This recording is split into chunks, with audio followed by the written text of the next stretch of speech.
আলহামদুলিল্লাহ, আমি কোনো ভূমিকা টানব না, যেহেতু অনেক গরম, কারেন্ট নাই, আপনারা অনেক কষ্ট করেছেন। সংক্ষিপ্ত আকারে কিছু কথা বলবো, তারপরে ইনশাআল্লাহ আমি আমার বক্তব্য শেষ করে দেব। আপনারা বাচ্চারা যারা আপনারা পড়ালেখা করতেছেন, যারা উত্তীর্ণ হয়েছেন, আলহামদুলিল্লাহ, আরো ভালো করে পড়াশোনা করবেন, যাতে করে সামনে আরো ভালো ফলাফল করতে পারেন। আর যারা পুরস্কার পান নাই, আপনারা কিন্তু কোনো কষ্ট নেবেন না। সামনে থেকে আপনারা আরো কিভাবে তাদেরকে পিছনে ফেলে আপনারা 1, 2, 3 এর ভিতরে থাকতে পারেন, সেই চেষ্টা করবেন ইনশাআল্লাহ। আর গার্ডিয়ানরা আপনারা যারা আসছেন এই গরমের মধ্যে, আপনাদেরকে আমার পক্ষ থেকে, আমার প্রতিষ্ঠানের পক্ষ থেকে আপনাদেরকে জানাই আন্তরিক অভিনন্দন ও শুভেচ্ছা, স্বাগতম।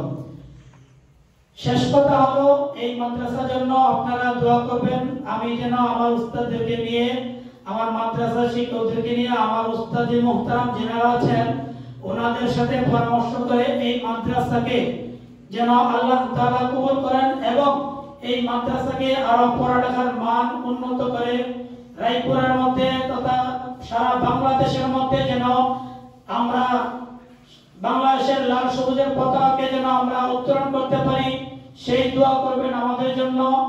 এবং রায়পুরা থানার মধ্যে, বিশেষ করে রায়পুরা থানার মধ্যে যেন আমাদের এই মাদ্রাসাটা সবচেয়ে সুন্দর, পরিপাটি এবং পড়াশোনার মান সবচেয়ে ভালো হয় এবং বাচ্চাদের আদব কায়দা, আমল আখলাক সবচেয়ে যেন সুন্দর করতে পারি, সেই দোয়া খুব চাই আপনাদের কাছে। আপনারা আমাদের জন্য বিশেষ দোয়া করবেন, আমরাও আপনাদের জন্য দোয়া করব। আর এই মাদ্রাসাকে আল্লাহ তাআলা যেন কিয়ামত আগ পর্যন্ত কায়েম দায়েম রাখে, সেই দোয়া দরখাস্ত চাচ্ছি।